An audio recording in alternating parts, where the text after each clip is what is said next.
disappeared on Monday, February 11th, 2007.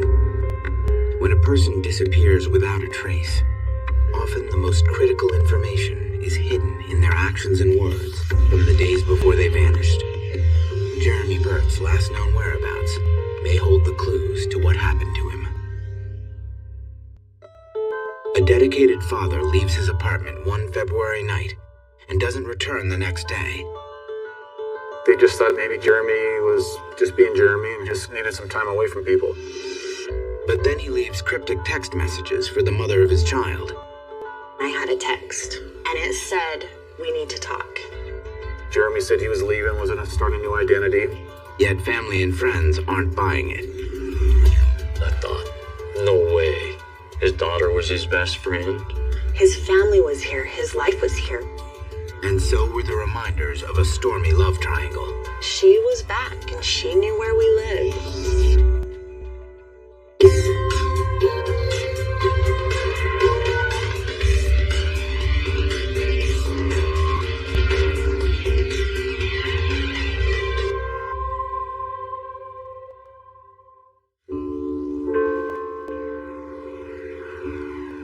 It's Sunday evening, February 11th, 2007. Jeremy Burt and his 3-year-old daughter Mackenzie are about to head back to Boise from American Falls, Idaho, after a visit with his family and friends. I was laying in bed when he came to get his stuff, and I heard him come through the door, and I heard my mother say, "You're leaving already?" And Mom was trying to talk him into staying, and he was like, "No, we gotta go, we gotta go." He just picked up his belongings and loaded them in the car and headed back to Boise. Jeremy's sister Katrina has worked the graveyard shift and is still in bed. She can't muster the energy to tell her big brother goodbye. I remember thinking to myself, should I get up and go give him a hug, or should I just lay here, you know? I was like, I'll see him again, you know?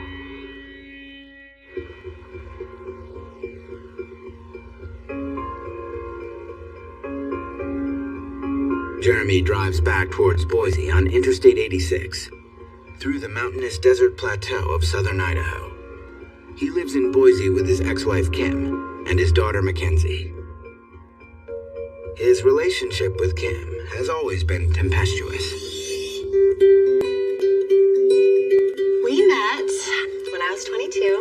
He was tall and handsome, funny and outgoing, and just very social. Jeremy's best friend and cousin, David Burt, remembers when the couple met. Jeremy fell for her hook and line. Beautiful and smart and funny. And Jeremy and her really clicked. I think that I knew in my heart that he was the one that I was going to be with for a long time.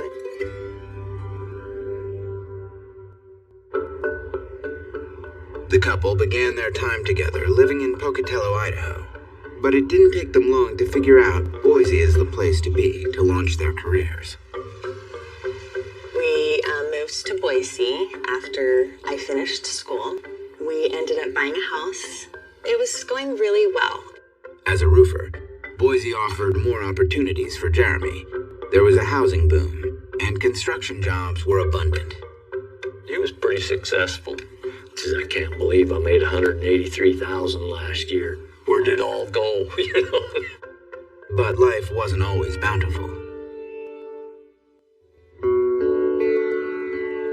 Over the years, the roofing business had its ebbs and flows. So did Jeremy and Kim's relationship. They'd been together 10 years. In that time, they'd married, had a child, and divorced. Jeremy and Kim have always had like a love-hate relationship. They love each other while they're hating each other. You know, they just was a passionate relationship. One minute might be lots of love and affection. Other minute might be, you know, some few bad words. But the glue that kept Jeremy and Kim from drifting apart, even after their divorce, was their daughter, Mackenzie. Hey, look at Daddy. Look at me, look. Can you say cheese? He was an amazing father. He loved her more than anything. He could not handle being away from her for even a day. I'm gonna get your love too. It was a them together. And if anyone asked him what the most important thing in his world was, he would say Mackenzie. Oh, look it! It's the little lion! Show Let down! me see your teeth. Oh! They always had a good relationship when it came to Mackenzie because of knowing that was important. And I think that was really kind of what helped them to get back together.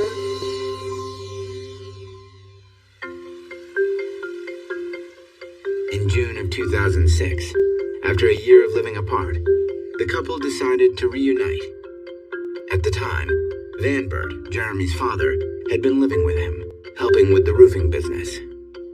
One of the apartment complexes that he and I built went up for rent, so we moved into one of those. Jeremy invited Kim to move in with us. Some people tell me it's because they were trying to get back together, and others just say they were living together for convenience and for Mackenzie. Whether for love or circumstance, the reunion worked. Jeremy and Kim were living together in an apartment on Hervey Street, and their relationship was on the rebound. Jeremy and my relationship was going so well. I was looking at getting my wedding ring back.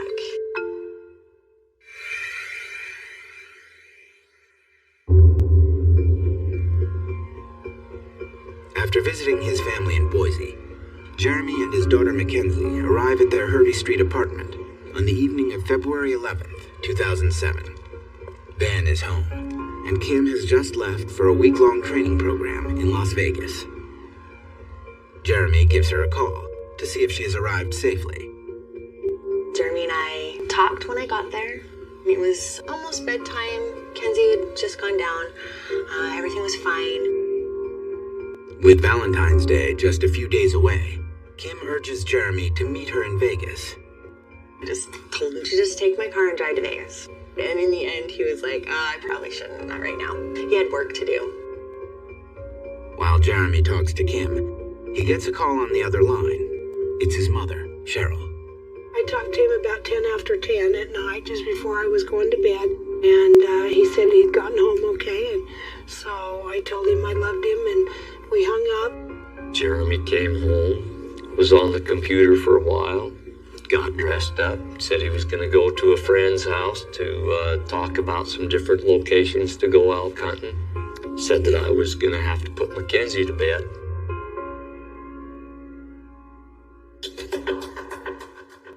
There was one thing in life that Jeremy loved almost as much as his little girl: hunting. I met Jeremy Burke at a job about 4.5 years ago. We talked about hunting and fishing and his little girl and my little boy, and slowly became friends. Greg and Jeremy have a lot in common, but above all, it is their love of the outdoors that seals their friendship. That night, the night he disappears, Jeremy leaves the apartment and tells his father he is headed over to Greg's house to talk about the upcoming hunting season. It was right around 10:30. Jeremy left in Tim's car and never saw him again. Coming up, Jeremy Burt disappears, but is still communicating through cryptic text messages.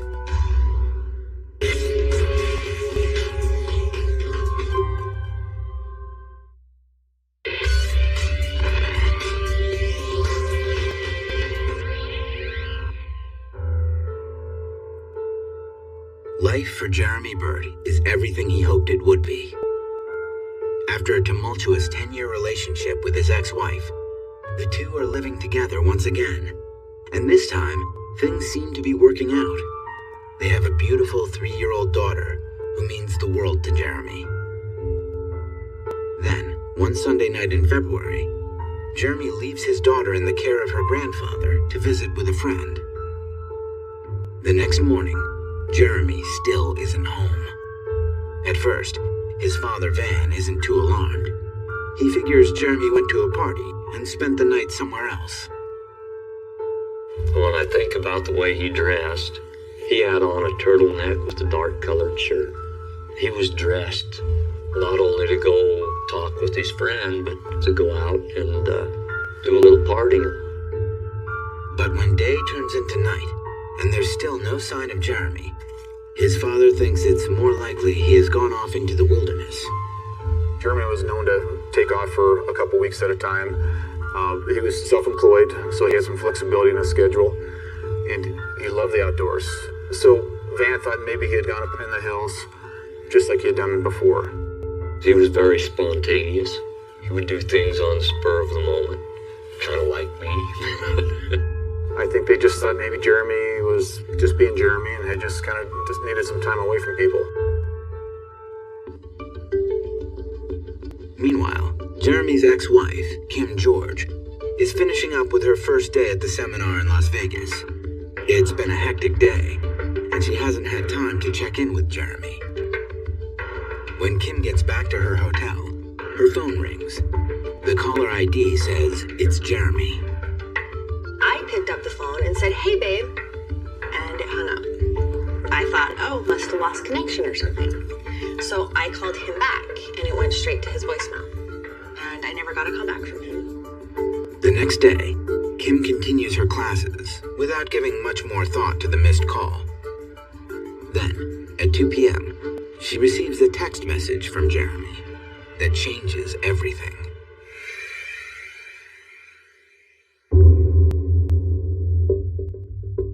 I just picked up my phone and glanced at it, and I had a text. And it said, "We need to talk." I didn't answer it until I got off at 5. After class, Kim steps outside to text Jeremy back. She has a strange feeling something isn't right. When she glances down at her phone again, she is speechless. I had 17 new texts. It started with, "Goodbye, Kim. Good luck with your life. I'll come get Mackenzie later. Don't contact me. I'm leaving."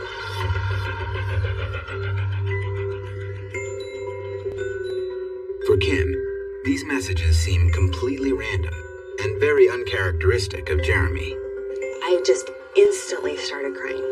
His family was here. His life was here. What concerns Kim most is their daughter. Even if Jeremy has decided to leave her, she knows he would never leave Mackenzie behind.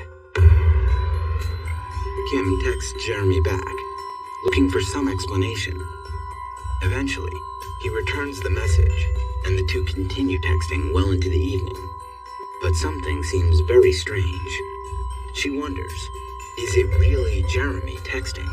In the text messages, Jeremy said he was leaving, was going to start a new identity. Eventually, Kim George has had enough.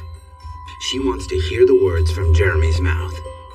That night, I called over and over, and the phone just kept going to voicemail. Finally, the phone answered, and I just was like, "Jeremy, please don't do this." I heard a big sigh, just click, and it was hung up. Again, Kim feels something is off. Why would Jeremy refrain from talking to her? Kim wonders if Jeremy's leaving has anything to do with his ex-girlfriend, Jeannie Braun. I text back that night, "Is this even you?"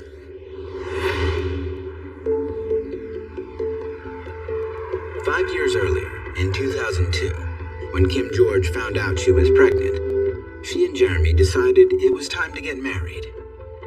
Jeremy had always wanted kids. He was so excited. It was like Christmas 10 times over for him. But there was one thing standing in the way of marriage. When Jeremy was in the Navy, 11 years earlier, he married a woman he met while stationed on a destroyer in Japan.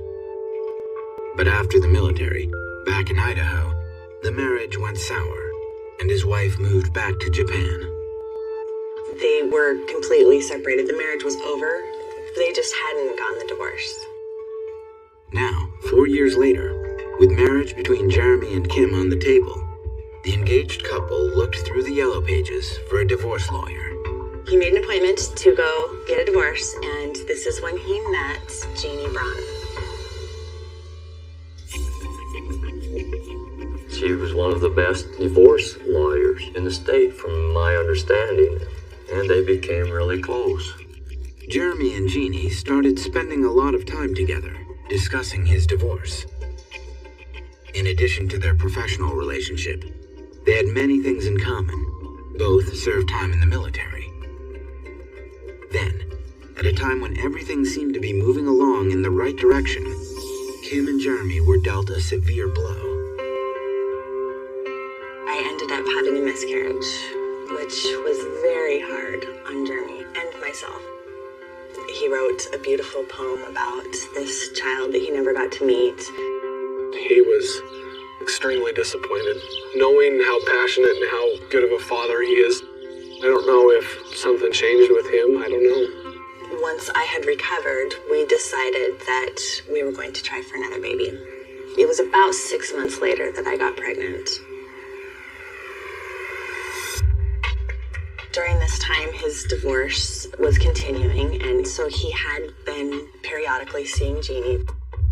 Jeremy's divorce was finalized, and he was free to marry Kim, who was once again pregnant. But a love triangle was developing. His relationship with attorney Jeannie Braun intensified.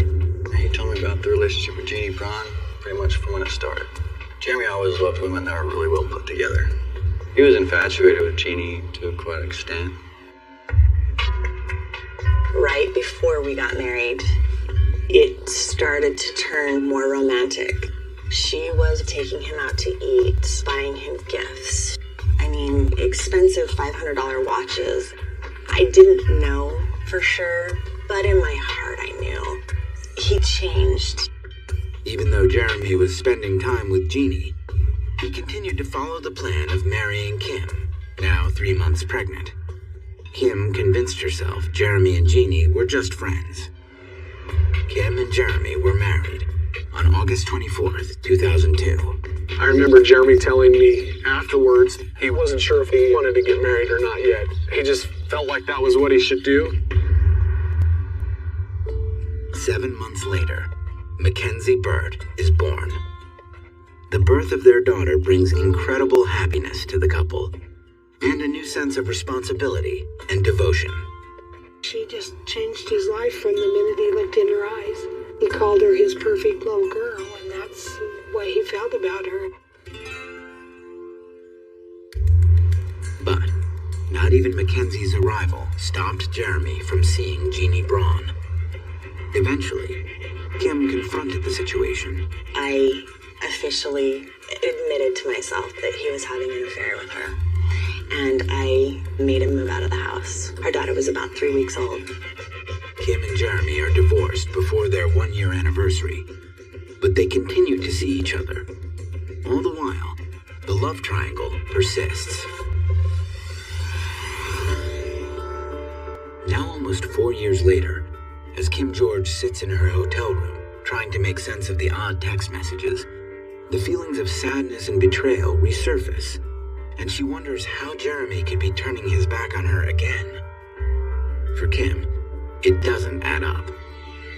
He was home all of the time. He never left to go anywhere randomly. I knew when something was going on. I'd been with him for 10 years at this point, and I'd gone through an affair. Coming up, when Kim George returns home, she is surprised to find not only Jeremy gone, but also her car.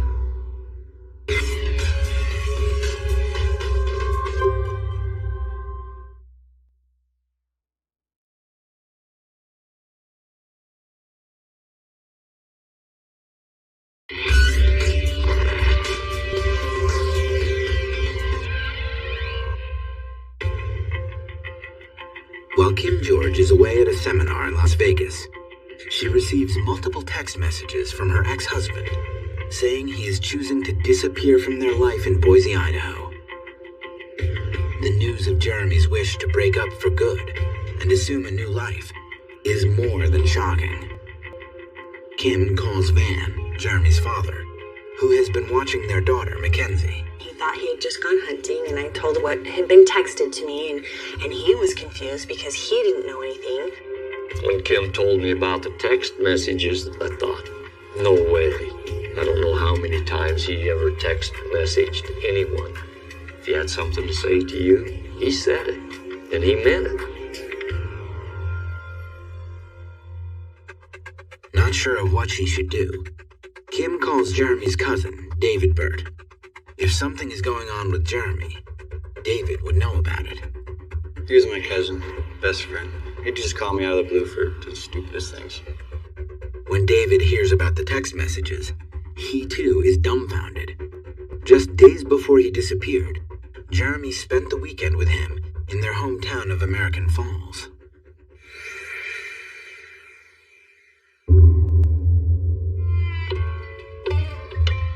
I saw him that Friday. He came in from Boise. We played cards together, and I was losing. And my luck changed, and all of a sudden I started winning again, so it was nice. Then on Saturday night, the cousins went to Pocatello, 20 minutes away, to meet up with friends and shoot some pool. We came here, actually, to the Odyssey. He was playing pool, and he came up and he says, Dave, let's go over to the office or somewhere else. He wanted to go somewhere else and talk. I was waiting for an ex-girlfriend at the time to come in, so I said no. Jeremy Burt decided to leave the Odyssey bar on his own.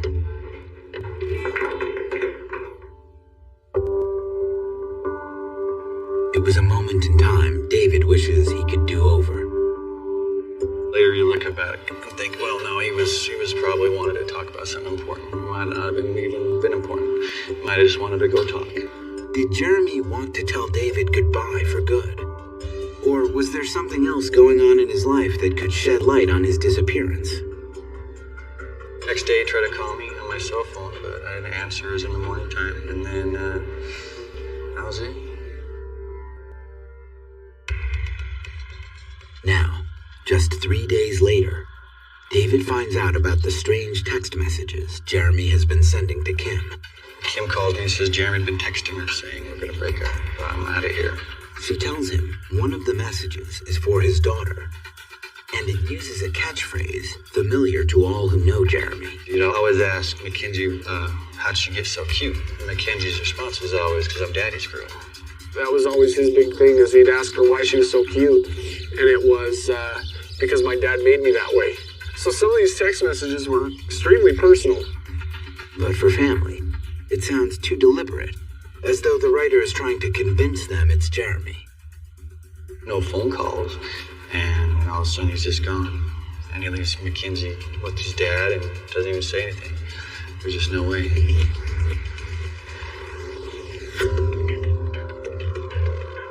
Jeremy has been missing for 3 days.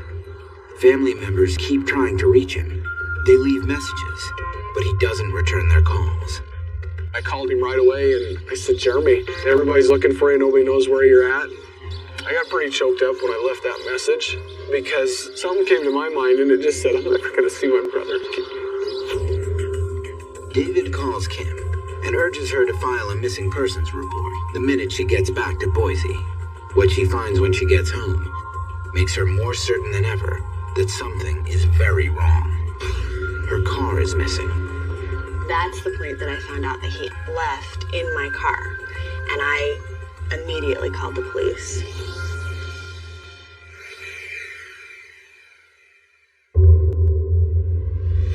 A missing person report was filed by his ex-wife, Kim George, on February 17th of 2007, 6 days after he went missing. She also reported a stolen vehicle. She figured that way the vehicle would be found faster. She was concerned about her car. She still thought maybe he had just left on his own.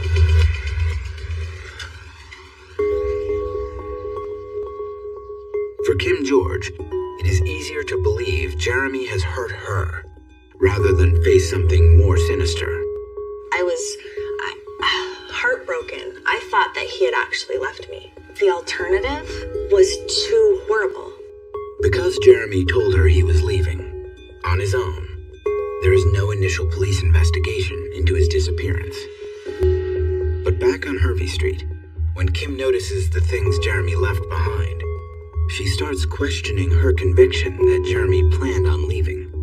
He didn't take anything with him. Nothing. Not his computer, not any hunting supplies, not his bow. And his bow was his life. Just weeks prior, Jeremy bought a new bow, which was his pride and joy. Jeremy had gotten into bow hunting, which is a step up as far as hunters go because you have to have a closer shot. With archery season 6 months away, Jeremy had big plans to try out his new bow. But now he is gone, and his bow remains in the house. The family told us that he took nothing with him at all. He left everything behind, to include his daughter.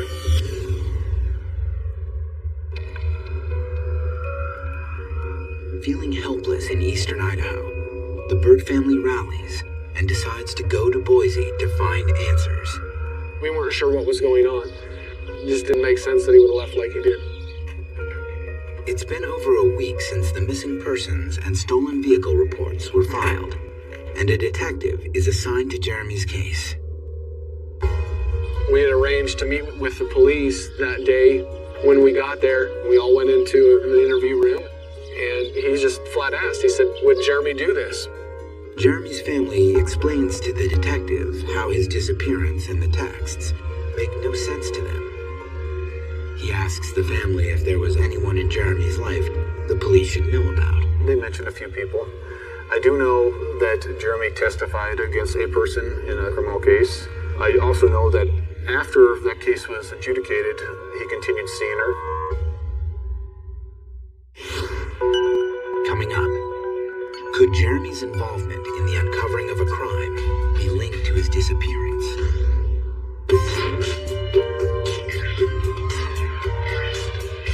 Get more Disappeared online at investigation.discovery.com.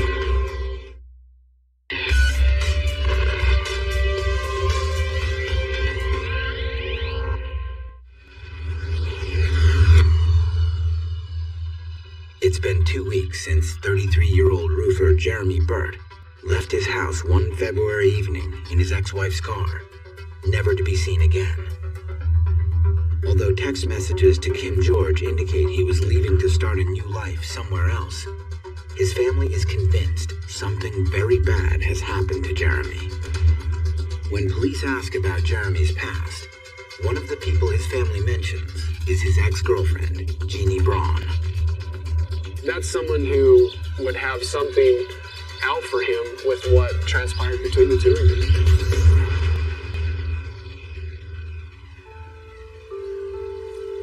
On March 3rd, 2003, Jeremy and Kim celebrated the birth of their daughter, Mackenzie.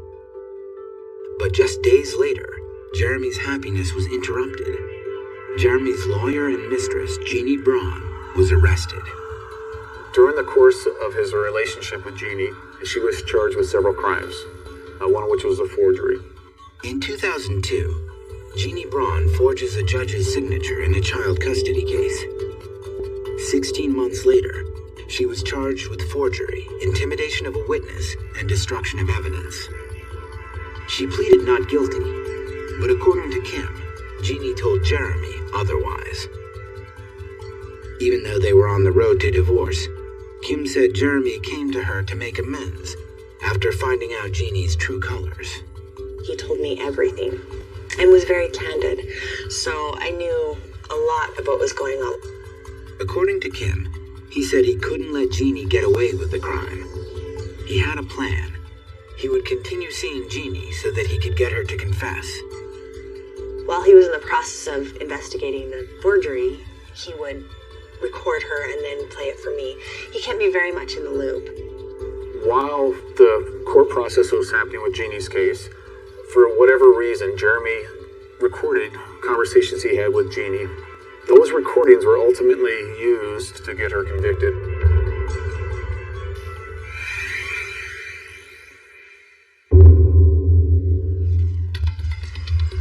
On May 19, 2005, Jeannie Braun changed her plea to guilty for forgery. The other two charges against her were dropped. And she got disbarred, and she got a year in jail, and she got 14 years probation. When the year was up, Jeremy warned me that she had gotten out of prison, and I didn't know what to expect. I don't think it was very long at all after she had gotten out of jail. She and Jeremy were seeing one another again. She would even bring lunch out to Jeremy and I as we were working on a house roofing it. According to his cousin David, Jeremy had strong feelings for Jeannie. I think he missed Jeannie I think for a while there, he really cared a lot about her. When actually she got out of prison, he called me, and he says, well, guess who called me? He tells me it's Jeannie. And I say, why would she do that? He says, she wants to get back together with me. And I says, no, there's no way. It is unclear what was going through Jeremy's mind, but his family and Kim believed he was sincerely trying to make things work out at home. According to Jeremy's dad, whether he was tempted or not, he asked Jeannie to stay away. When Kim was living with us, Jeremy had flat told her not to come over because he wanted to work with Kim. But she showed up one time, right at the apartment, just about the time that Kim was going to get off of work. I worked nights. Jeremy was at home. When I got off work, I listened to my messages on my phone. And the message was someone knocking on the door and Jeremy answering the door. And I heard Jeremy say, "What are you doing here?" And I heard a woman's voice say, "I just came to see you." And he said, "Well, Kim's going to be home from work in a few minutes. What are you doing here?" And Jeremy really got ticked off at her. He said, "I want you out of this parking lot right now." When Kim got home, she questioned Jeremy, and he confirmed that Jeannie had shown up at their house unannounced. She was back, and she knew where we lived, and I even called her parole officer because she shouldn't be anywhere near him. Back at the police station, family and Jeremy's close friends divulge more details about Jeremy's life, hoping they will give some clue as to where he is gone. Financially, Jeremy had some problems. One of the theories was that he just packed up and left to kind of get away from his past. He didn't manage money well, I know that. There was a lot of times that he wouldn't go to do a roof. It didn't get paid right away and things, and so there was some money issues and stuff there, but not anything to cause him to leave. Even with this information, police can't do much other than question people close to Jeremy, since there is no body and no evidence of any crime. But Jeremy's family insists no amount of money in the world would be cause for him to leave his daughter Mackenzie. About a month after Jeremy went missing was Mackenzie's birthday, and no one heard from him. It just reaffirmed in my mind that this was not right, and he wouldn't have gotten past Mackenzie's birthday without calling or talking to her or something, somehow, some way. On her birthday is when officially I knew that something was wrong, and I knew that this is not something that Jeremy would ever do. Coming up, a cowboy in a remote Idaho desert stumbles upon a harrowing scene that changes the game in the search for Jeremy Burt.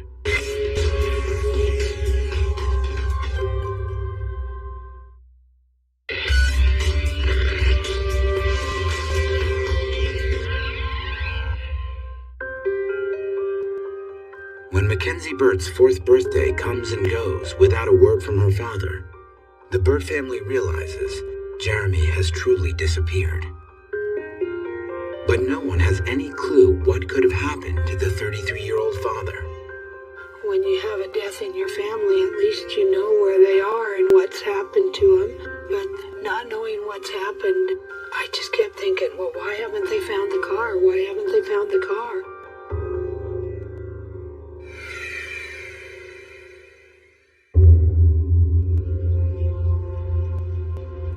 Then, 3 months after Jeremy goes missing, a cowboy on horseback stumbles upon a disturbing sight while herding his cattle across a secluded desert 100 miles south of Boise. The car was found on May 18th of 2007. It was found out in the Owyhee Desert, where it had been burned. Deputy Russ Turner of the Owyhee County Sheriff's Department remembers well the day he received the call. Webb Lyle had contacted me and indicated that his son found a burned-out car out here. And so we drove down this draw that's behind us, and there's this sedan. To get where the car is found is no easy task. It was dumped half a mile off a dirt track, traversing sagebrushes and ditches. According to police, it's clear the car was torched deliberately. My first thought was, well, maybe somebody's trying to get rid of a car for insurance money. Or the whole interior had been burned up. Even the steel belting on the tires had burned through. License plates were taken off the vehicle. There's really no identification other than the VIN plate that was up on the dash was still there. We knew about it the day it was reported because they ran the VIN number and they found it to be a stolen car out of Boise. The Boise PD detective on the case calls Kim George to give her the news. And he goes, oh, yeah, it was found in the Bruno Desert and it was torched. And my heart just dropped. I didn't know for sure before. Maybe, I don't care that he left me, but to have my little girl's dad be gone forever, I kept some kind of hope in my mind. But when I found out that my car had been torched in the desert, there's just no other reason. When the Bird family is notified, they too are shocked by what they hear. I couldn't hardly speak for a few minutes because I never pictured that would be the scenario if the car was found. I automatically started freaking out. There's something wrong here. This isn't just somebody who's just run away, because there's no way that he would have left his little girl. While Jeremy's family grapples with this disturbing discovery, police finally have a lead to investigate. We came out here, sifted the interior of the car, looking for evidence. They put all the ashes through a fine mesh screen. Didn't find a thing.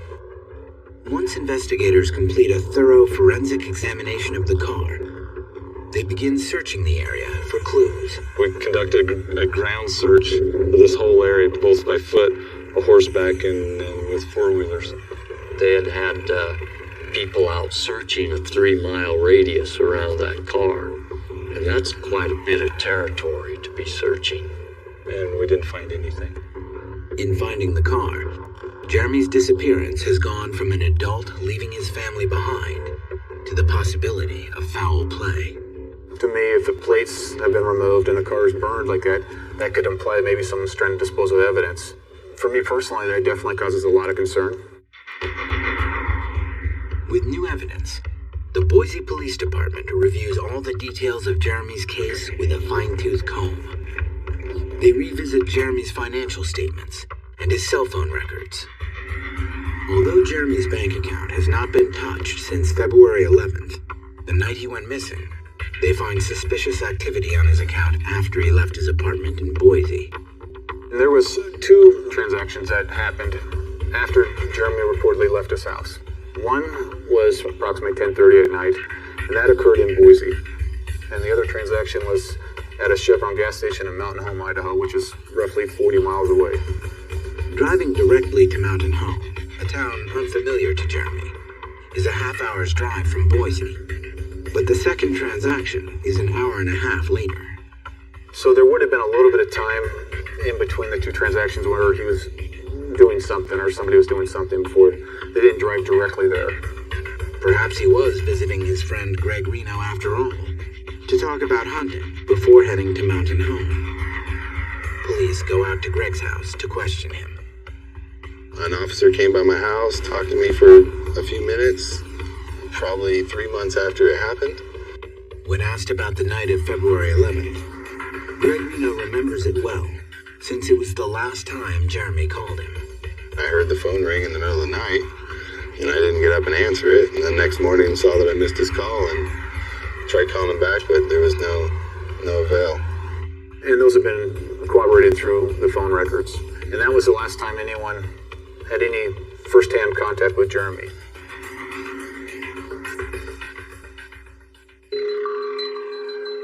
But Jeremy's cell phone records eventually yield more clues. Many calls were made well after he went missing. Activity continued on his cell phone until the 14th of February. There was roughly 36 entries on the call records. The vast majority of those were to his own cell phone, indicating that voicemails were being checked. Of the other phone calls, most of the calls were indicated just 1 minute conversations, which to me means somebody dialed the number and pretty much hung up. If someone else is in possession of Jeremy's phone, why were they still making calls? Was it to create an illusion that Jeremy was still around? And then, there is one call that isn't quite like the others. There was one on the 13th of February to a payphone in Mountain Home, Idaho, and that was probably the longest duration for any of the phone calls that were on his records. It was about 6-7 minutes.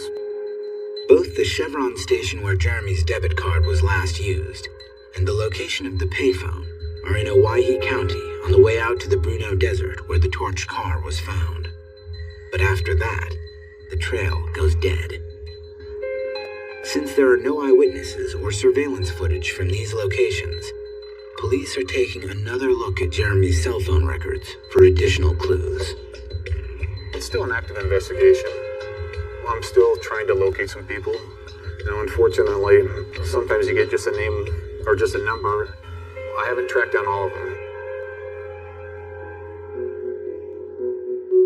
Since the time the car was found, police have polygraphed many people who Jeremy associated with in the year leading up to his disappearance, including Jeannie Braun, the woman he's had an on-again, off-again relationship with. The Boise police will not reveal the results of any of the polygraph tests. Anybody who knew Jeremy as a person of interest at this point, we have talked to every person that we've located so far that had any kind of knowledge of Jeremy. We tried to talk to them, and so far all of those conversations have led us nowhere. Jeannie Braun denies having anything to do with Jeremy's disappearance. She says she had no contact with Jeremy at all in the months leading up to the time he went missing. But Van Burt says differently.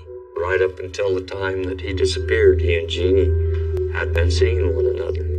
I have some suspicions and some theories and some guesses, but I don't want to accuse or anything like that, so I just keep those theories to myself. It makes me think if there's not a body, can there be anything done? It's hard, and the longer it gets, the harder it is.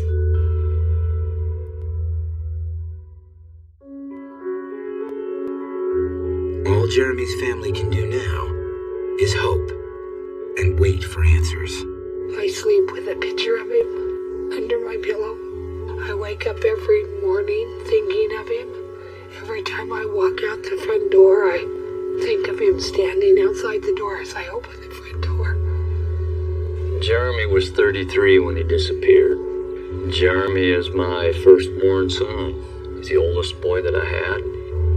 I miss my son. I miss his voice. I miss talking to him. But the number one thing that I miss is his relationship with Mackenzie. Look at right there. Who's that little girl? You better give her some kisses. Give her some kisses. How does a daughter deal with that type of loss and this type of mystery around it? She deserved to have him. It's really not fair.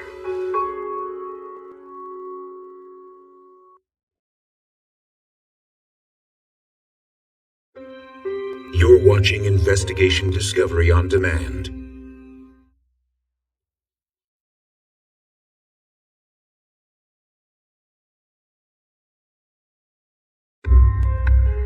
Kara Kopetsky disappeared on Monday, May 4th, 2007. When a person disappears without a trace, often the most critical information is hidden in their actions and words from the days before they vanished. Kara Kopetsky's last known whereabouts may hold the clues to what happened to her. Kara Kopetsky, an outgoing, sometimes rebellious 17-year-old, leaves for school one morning and never comes back. There was no sign of Kara, no call from Kara. In the small town where she lives, rumors quickly circulate. They probably thought Kara was a runaway. I was like, no, something is wrong. Police struggle to find any real leads. We've had hundreds, if not thousands, of calls and tips. Then, another local girl goes missing. 18-year-old Kelsey Smith hasn't been seen since Saturday evening. Suddenly, two families are locked in a grisly waiting game. They found a body. The body of a teenage girl.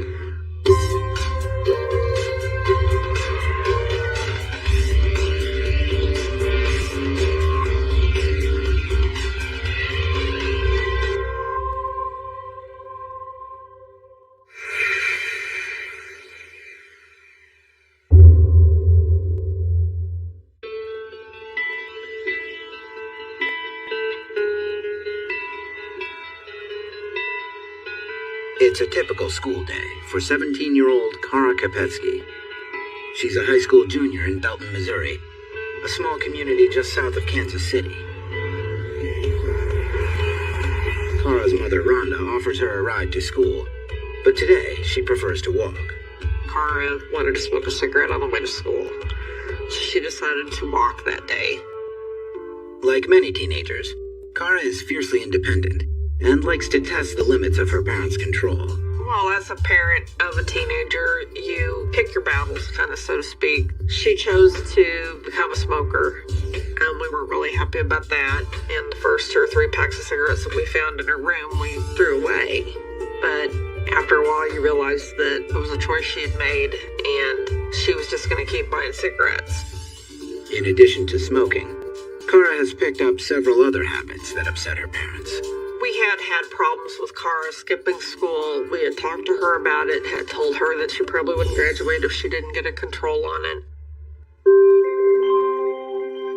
Kara was bubbly, active, and outgoing throughout her childhood. Hey, how old are you? 2. This is darling. My Kara, she was very loyal to her friends and her family.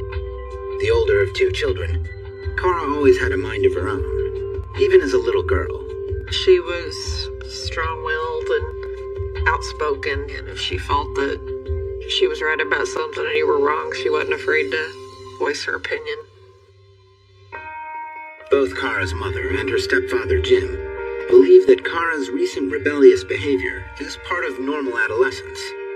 As Kara neared the end of her junior year and started growing out of the terrible teens, that's when she started talking more about her plans. She planned to go to community college.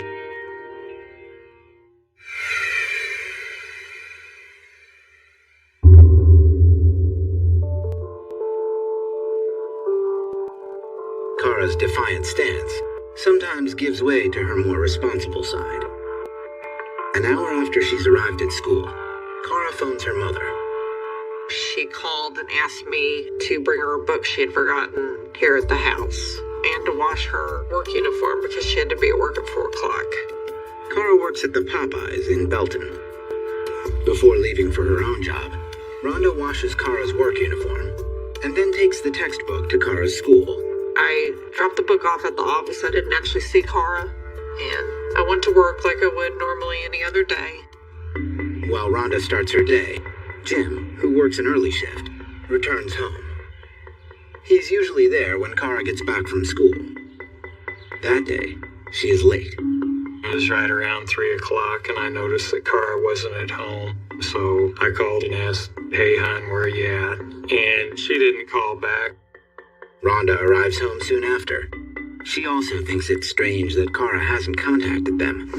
Kara was real good at keeping in contact with us and letting us know what she was doing. My husband Jim said, well, maybe she got in trouble for texting or talking on the phone at school. Jim goes to Kara's school to see if he can find her. But it's Friday afternoon, and the campus is a ghost town.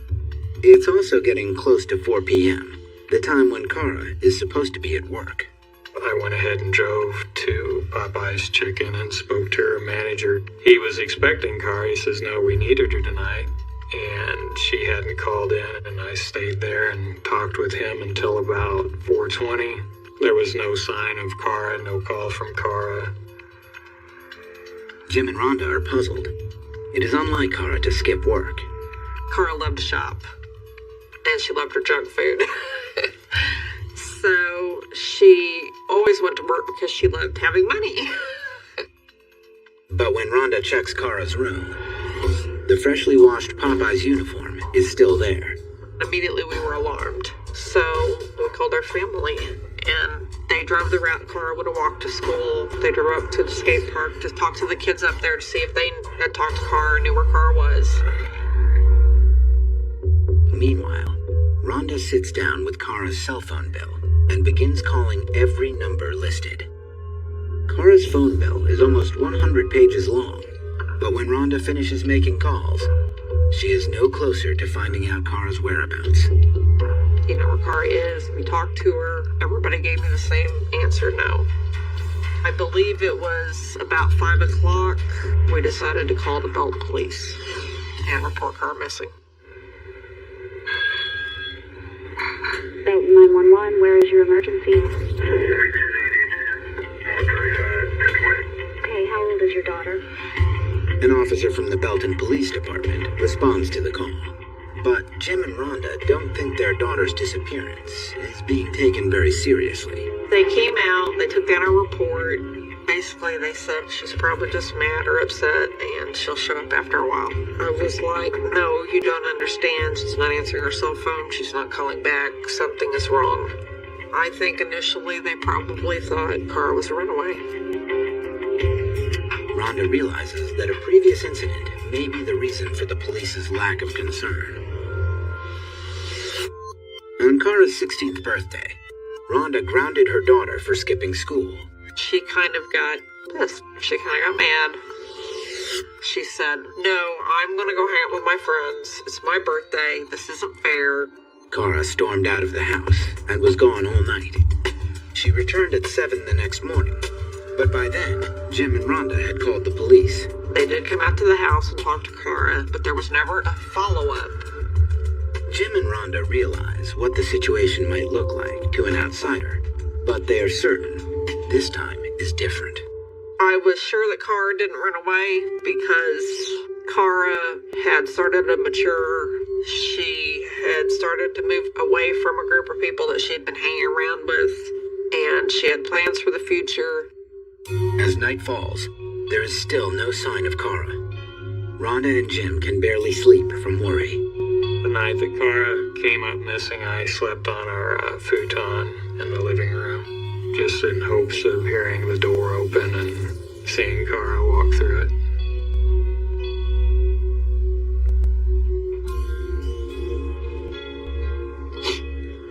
Cara never came home.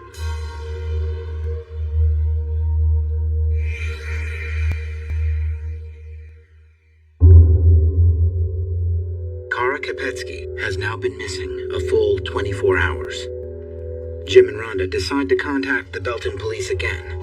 But when an officer comes to the house, they are shocked to learn that they are not the first to report Cara missing. That's when we found out that a walk-in report had been given by somebody else. Coming up, Jim Beckford is interrogated in his stepdaughter's disappearance. I told my wife I felt like suspect number one.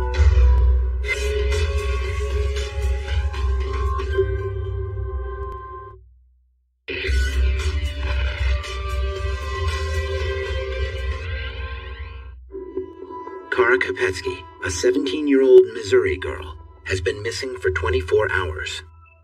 Known for her independent spirit, Cara has run away in the past, but her mother Rhonda and her stepfather Jim are convinced this time is different. But when they try to file a missing persons report, they discover that someone else already has. There was a friend of Cara's that came to the police station to report that she had not seen Cara. Don Spears, captain of the Belton Police Department, says that the report was filed the day before at 5 p.m.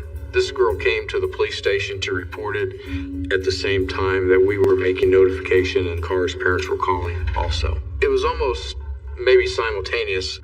The girl who filed the report says she hasn't seen Cara since Wednesday, May 2nd, 2 days earlier. It left me and Rhonda clueless because Cara had been home up until Friday, May 4th. Captain Spears explains that the girl had not seen Cara the last 2 days at school because Cara had been cutting class. Jim and Rhonda wonder why the girl went straight to the police. When we asked why she didn't come by the house or call or question us, we were told that she felt uncomfortable coming to us. Jim quickly realizes that the report pegs him as a suspect in Cara's disappearance. As Cara's stepfather, I told my wife I felt like suspect number one because a lot of stepfathers have done terrible things. Jim agrees to being questioned by the police and even takes a polygraph test, claiming that he has nothing to hide knowing that people might be thinking that I was that type of person that would do something to Kara was troubling. Captain Spears contends that this early on in the case, almost everyone who knows Kara is considered a suspect. We interviewed family members, and everyone would be a suspect. No one is ruled out. But after a thorough interrogation, Jim is cleared of any suspicion.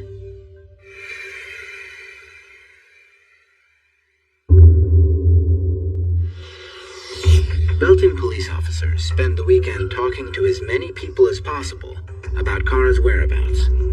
We also put missing people in the computer system so that if another police department any place in the country would have contact with that person, it would cause them to notify us. Captain Spears also reaches out to the media in hope that the publicity will help generate new information. But a natural disaster supersedes the story of a missing girl. So far, at least 10 people are dead in Kansas after an unrelenting series of tornadoes this weekend. The weekend that Kara went missing was also the weekend of the Greensburg, Kansas tornado that devastated the whole town. The destruction dominates the news cycle in the critical days after Kara's disappearance. Completely wiped out. But one investigative journalist develops an immediate interest in Kara's case. We got a call into the newsroom telling us that a teenager had disappeared from a small town south of Kansas City, and we immediately started checking into it. There were enough quirks that it didn't seem like a runaway. 48 hours after Kara's disappearance, Russ Ptasek travels to Belton to talk to the Beckfords. But he is not initially welcomed. We went down there and knocked on the door. And I opened it up, and he introduced himself, and us as parents not knowing, I said, well, I'm not supposed to talk to you. Her stepdad slammed the door in my face. It was a moment later, and there was a tap, tap, tap. Russ said, I think you need to talk to me. I think they were overwhelmed. I think that, they had a missing teenager, and he saw the TV media coming in, I think, more in a vulture mode than we can put her picture up, and hundreds of thousands of people can see this face, and there's a chance of finding her. Jim and Rhonda eventually talk to Russ. The visit confirms Russ's hunch that this is no simple runaway story. The thing that bothered me the most, all that stuff that she left in her room, her iPod, the thing that would have powered her cell phone, the things that a teenager would not be without for an hour or two, everything that you would absolutely take with you if you were running away, she left in that room. There's something wrong. The more Russ talks to the Beckfords, the less it looks like Kara left on her own accord. But as I've gotten to know this family, there is not a dysfunctional relationship between the stepdaughter and the stepfather that I found. There's no significant trouble at home that would lead to suspicions there. Meanwhile, Belton police turn their attention to the last place Kara was known to be on May 4th, the day of her disappearance. Well, the first step is obviously to go back and see who last saw the person. In this case, with Kara, we went to the school. We actually have access to the surveillance system that the schools have, and we immediately started going back through those cameras to track Kara through school that day. Captain Spears starts screening footage from the various school cameras. It does not take him long to find what he is looking for. The surveillance video shows she was actually in the girls' restroom inside of a commons area by a lunchroom. At about 9:30 to 10 o'clock, she came out of there. She stopped and was talking with a girl outside the door there. And she turned and walked out the door, leaving the school. But leaving school early is not unusual behavior for Kara. She had a couple of classes in the middle of her day. She said, oh, those teachers, they hate me. So she would skip those 2 classes, and then she would go back and finish up the day. And the day Kara went missing, she didn't go back. In the surveillance footage, Kara does not look like a girl on the run. These haunting final images seem almost mundane. She's not distressed, distraught, not being abducted or anything along those lines at all. With the footage, Captain Spears is able to identify the last person to speak to Kara before she disappears from frame. Coming up, could this girl know what happened to Kara?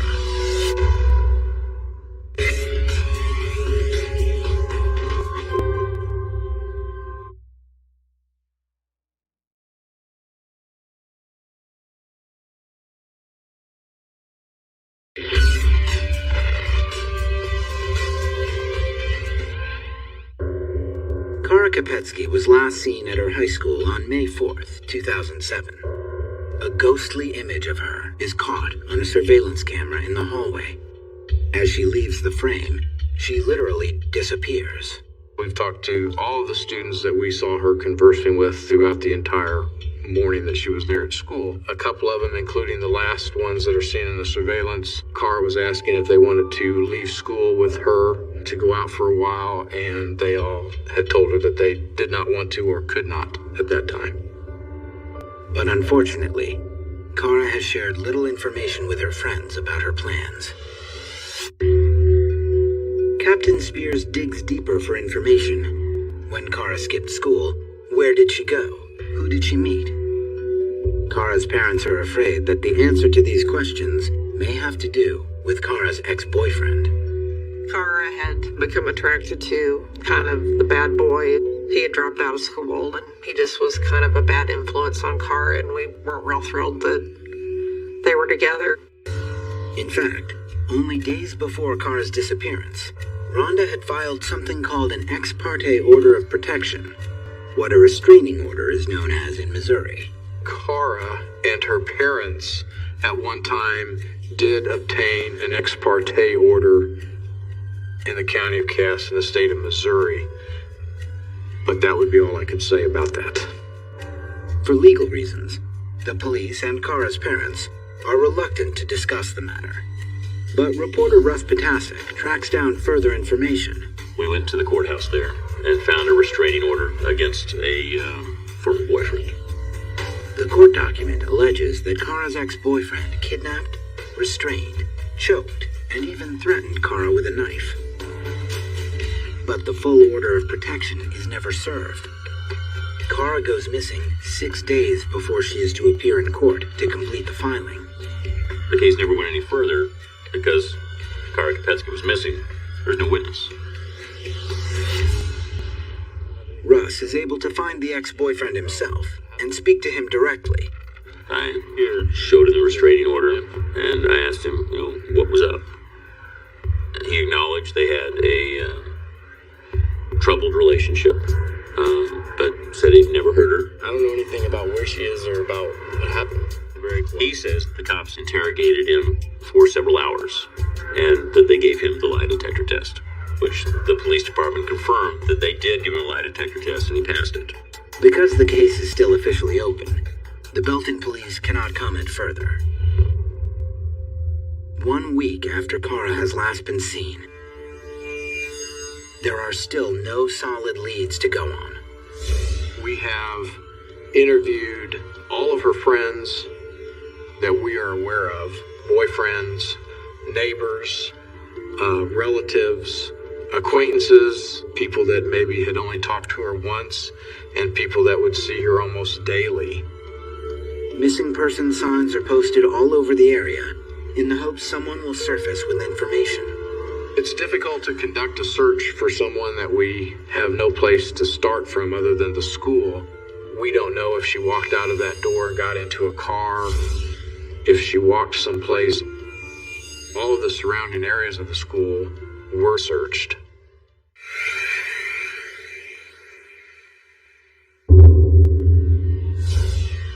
Kara has been missing for 2 weeks.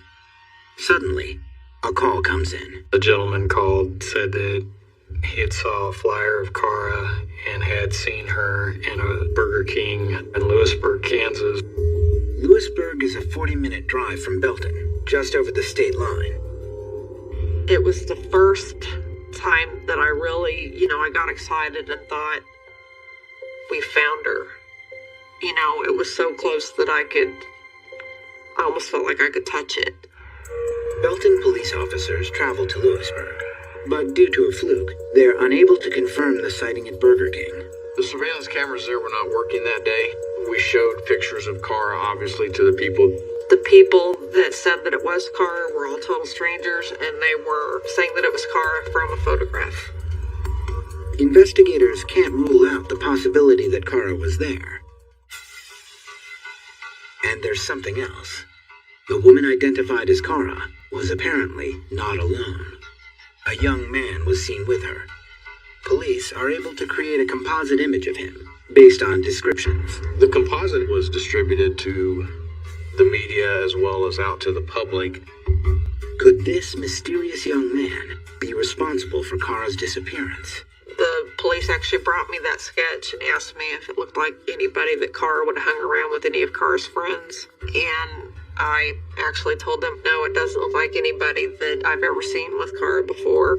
We showed the picture to several of Cara's friends, family, around the school, places like that, and no one recognized the person. But even as Captain Spears makes no headway with the sketch, leads from Lewisburg keep coming in. There were several sightings of people thinking that they had seen her at different places, from a grocery store to other convenience stores. Eventually, tips lead to a supermarket, where several people claim to have seen Cara working. But when Captain Spears visits the store, he finds he's got a case of mistaken identity on his hands. There's a girl that looks remarkably like Cara that works at Price Chopper in Lewisburg, and she actually has a friend that actually looks like the composite sketch. The sightings in Lewisburg, Kansas, we believe, is of the person that resembled Cara and not Cara. It was an emotional roller coaster, high, high, high. Every time somebody said that there was a sighting, then bottoming out. Weeks pass, and there is little movement in the case. There weren't any really strong leads. It was basically like Cara vanished into thin air, and we all know that people do not vanish into thin air.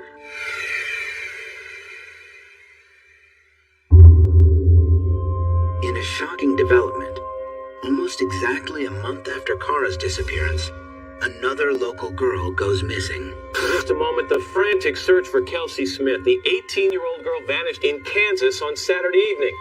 The story is unsettlingly similar to Cara's.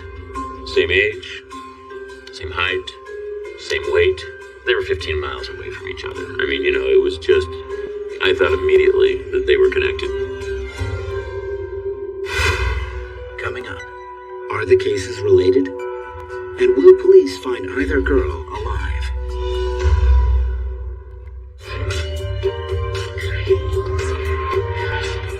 Get more Disappeared online at investigation.discovery.com.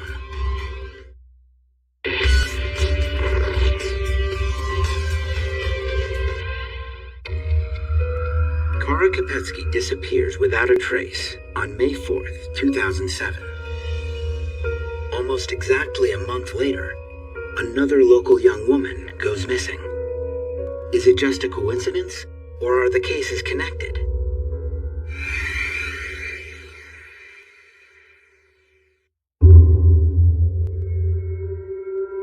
In early June, 18-year-old Kelsey Smith of Overland Park goes out shopping. She never returns. For Cara's parents, the story gives an eerie sense of deja vu. Rhonda and I were watching the news, and you could see the fear in Kelsey's father's eyes. We just automatically related. Just like with Cara, the alarms first go off when Kelsey's parents don't hear from their daughter when they normally would have. I knew something was wrong immediately because Kelsey was the type of girl that even if she was running 2 or 3 minutes late, would call us and let us know. Kelsey's father, Greg Smith, is a police officer in Overland Park. He knows the protocol for a missing person investigation and gets to work right away. So I started doing my own search, calling the dispatchers and telling them who I was and saying, this is my daughter and this is her license plate number. Have you guys run the plate? Have you made any car stops? Have there been any reports of an accident? When Greg is still unable to learn anything about Kelsey's whereabouts, he and Missy file a missing persons report. But they continue with their own sleuthing. I had called my parents because they lived out by the Target where Kelsey was last at, and I asked them just to drive by there and see if they saw her car, and they actually found her car. Kelsey's car is parked across the street from Target, in the mall parking lot. As Greg's parents wait for the family and the police to arrive, they resist the temptation to approach the vehicle. So I was on the phone with them, telling them, don't touch anything, stay away from the car, there's trace evidence in there. Don't mess with it, or we could lose an important piece of evidence to find Kelsey. Greg's experience in law enforcement is critical to the investigation. But as police arrive and begin to examine Kelsey's car, his emotions as a father are hard to control. My heart was racing. I could feel it pounding in my chest. It was up in my throat. I mean, I was literally on pins and needles as it opened, wanting to look and not wanting to look, because I thought if she's in there, she's probably not alive, and all these thoughts are running through your head. Greg and Missy hold their breath as the trunk of Kelsey's car is opened, but there is nothing inside. However, several items left in the car lead police to suspect foul play.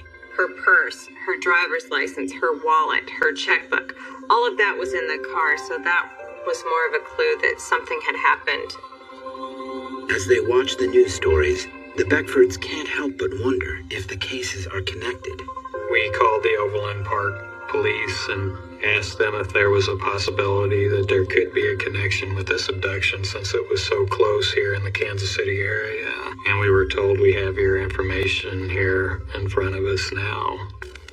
Over the next few days, Kelsey Smith's parents experienced the terror that the Beckfords have lived with for a month. I was aware of the Kara Kopetsky case. I had heard about it on the news. It was not something that I was following particularly closely at the time. I remember seeing the video of her leaving school. Of course, once Kelsey went missing, that changes everything when it's personal. And you really start taking an interest because now you know what other people feel like that are going through this. Police acquire surveillance footage they hope will shed light on Kelsey's last known whereabouts. After reviewing hours of material, police spot Kelsey shopping at Target. She was only in the Target store 11 minutes, and they were able to find one suspect that wherever Kelsey was in the store, it's not like he was right next to her, but he was eerily close to her. As Kelsey leaves the store, footage from the exterior cameras tells the rest of the story. The footage from the Target store outside showed Kelsey walking out of the store, walking to her car, putting her packages in on the passenger side, walking around her car, and then you see this blur. After much work, police are finally able to determine that the blur in the footage is actually someone forcing Kelsey into her car and driving off with her. You know, the video was grainy, it wasn't clear, but you had a vague idea of what the suspect looked like. So, they had a lot to go on, whereas in the Kopetsky case, the last shot of her is walking out of frame in that surveillance footage alone. With solid evidence that Kelsey Smith has been abducted, the case goes national. I mean, it became a huge, huge thing. There were over 18 law enforcement agencies, federal, state, and local, involved in her search. Over 200 detectives from different departments that were helping trying to find her. So it was just an amazing effort. Meanwhile, Kara Kopetsky's case seems to stall. The cases have been investigated so differently, and the resources that were allocated in the Kelsey Smith case were enormous. And the resources in the Kara Kopetsky case, fairly slim, a small-town police department handling it on its own. But a new piece of evidence reunites the two cases in an unexpected way. Investigators are able to track a signal to Kelsey Smith's missing cell phone.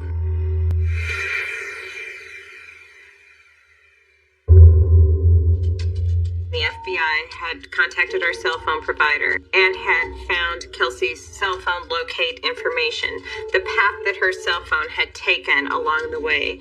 And they found that out at Longview Lake, the cell phone had not moved from there.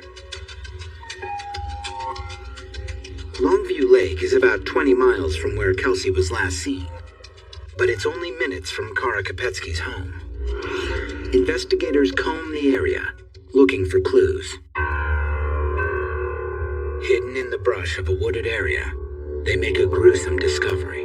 They found a body, the body of a teenage girl. investigators determine that the victim has been raped, sodomized, and strangled. Kelsey Smith was missing, but the location where that happened is not far from here, probably within 5 to 6 miles from where Cara lived and from Belton. So, we thought that could be Cara. Just 20 miles from each other, the two families sit at their respective homes, waiting for the body to be identified. Every time the phone would ring, everybody in the room would tense up and just say, this is it, this is it. Investigators in Kansas are... It's terrible. Not knowing, I wouldn't wish that on my worst enemy. It's just absolutely terrible. I kept thinking, is it her? Is it her? Is it her? And I thought I was going to break down and start crying. I was with the Beckfords as we were waiting for word on, was this Cara? I thought that there was a very good chance that body was going to be that of Cara Kopetsky. The phone rang. Rhonda Beckford picked up that phone to find out if that body was that of her daughter. And she got word from police that the body was that of Kelsey Smith. There was no joy for that mother to hear that it was another mother's daughter. It was somebody's loved one, and ideally you don't want to hear any news of that kind. Don't want it to be anybody. 18-year-old Kelsey Smith is dead. The investigation goes immediately into high gear. Police are already looking at a suspect they spotted in the surveillance footage from Target. The man's comings and goings match the timing of Kelsey's abduction. Police are also able to identify his vehicle from the tapes. The biggest piece of evidence is they found the perpetrator's fingerprint in Kelsey's car on the driver's seatbelt. The only way it could be there is he had to be operating the vehicle. He had to put that seatbelt on. By nightfall on the day that Kelsey Smith's body is found, 26-year-old Edwin Hall is in custody. Investigators feel confident that Hall is responsible for Kelsey's brutal murder, but his arrest also breathes new life into Cara's case. The suspicion when Edwin Hall was arrested was just, was he involved in other cases? Was it just the one particular case in Overland Park, Kansas? Were there more? Was there a tie between him and Cara? Did this person bring Cara to this place first and then bring Kelsey as a second victim? Jim and Rhonda Beckford are also fearful that what happened to Kelsey Smith happened to Cara. The media had voiced that they really felt that this wasn't the first time that Edwin Hall had killed someone, because they felt that he had his stalking pattern pretty much down. And I think a lot of people felt that he must have known the general area to have taken Kelsey's body where he did, and it being so close to Belton. Coming up, could Kelsey and Cara both be victims of the same killer?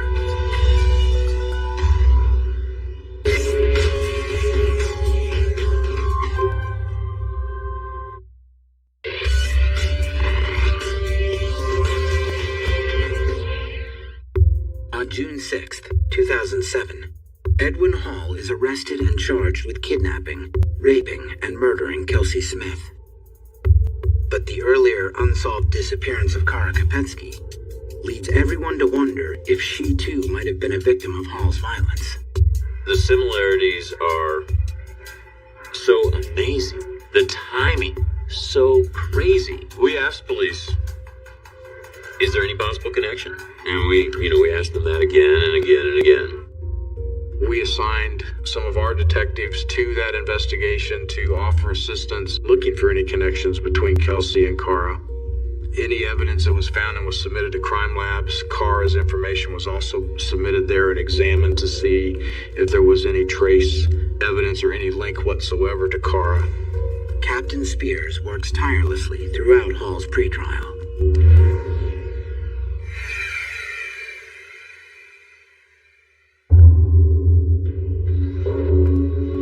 A year after his arrest, Edwin Hall pleads guilty to the murder of Kelsey Smith, thereby avoiding trial. Cara's parents attend his sentencing. It was actually a very emotional day for me too. It was hard for me to sit there and listen to everybody talk about how much they miss Kelsey, because I could relate, because I'm missing Cara. Then after it was all over with, we went out in the hall and I waited for Missy to come out because I wanted to let her know that I was there to support her. By pleading guilty, Edwin Hall avoids the death penalty, but he is sentenced to life in prison without parole. He is never linked to the disappearance of Cara Kopetsky. In order to be certain, Captain Spears conducts an extensive search for Cara at Longview Lake, where Kelsey's body was found. The park is quite large in size, and it's also close to a large lake and a recreation area that has more wooded areas. That entire area was searched. But Captain Spears is unable to find anything. It's a hard pill to swallow for those who hoped the investigation of Hall would yield new information about Cara's mysterious disappearance. I still wonder, how can that be? How can that be that those cases are not connected? I've never understood that. That is the one thing that continues to give me chills. Captain Spears feels that Kelsey Smith's case has still had a positive effect in the search for Cara. I think specifically what happened after the Kelsey case that may have added to Cara's case was just that the national media got involved. Due to this increased media attention, leads continue to pour in almost every day. We've had hundreds, if not thousands, of calls and tips or sightings of Cara. Every time that a body is found any place in the country, obviously we get on that.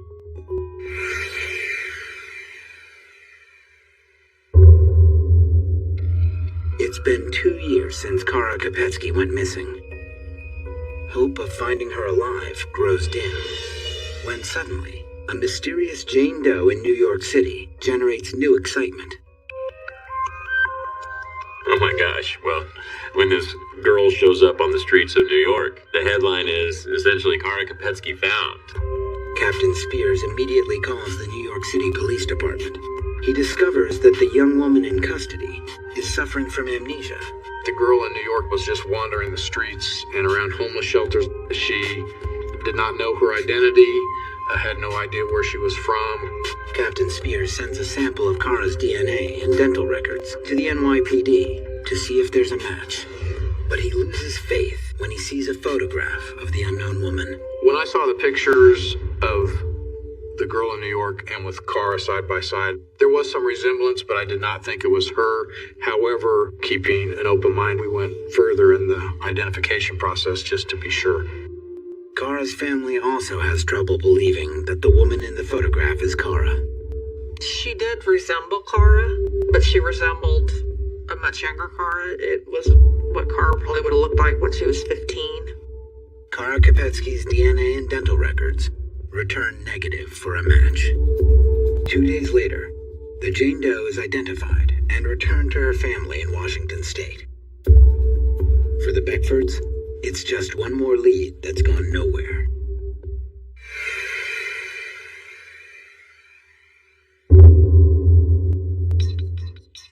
As the 3-year anniversary of Cara's disappearance approaches, a massive search is suddenly organized. The search was conducted at the north end of our city limits by approximately 235 police officers from the FBI, the Kansas City, Missouri Police Department, and numerous metropolitan police departments, as well as members from the United States Marine Corps and 2 regional police training academies. We've never ever seen anything like that through the course of this investigation. Everyone wants to know what spurred that search. A small volunteer group had searched the area once before, shortly after Cara's disappearance.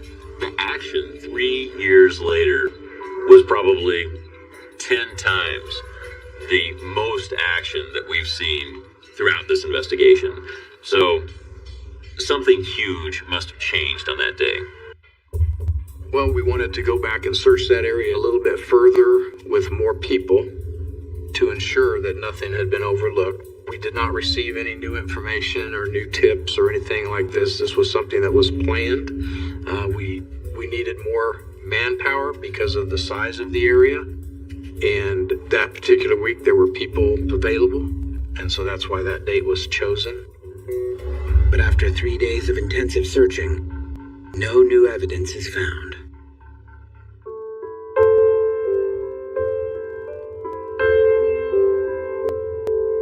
Rhonda and Jim have learned to stay strong during the ups and downs of the investigation. Well, what if Cara ran away? What if somebody did something to her? We have nothing. You know, you have to learn not to let your emotions rule you, and early on, your emotions just eat you up because your mind automatically goes to the negative.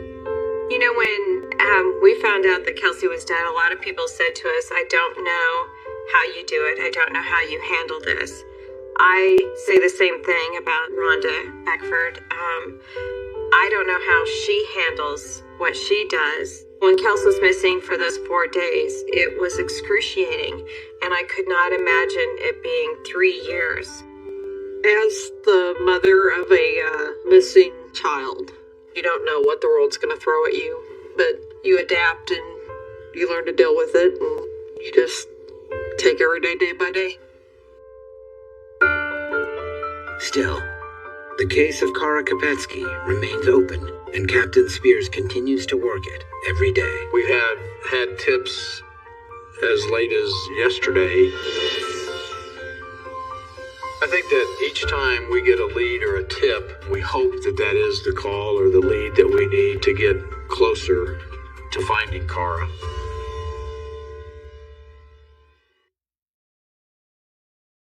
Thank you for watching Investigation Discovery on Demand.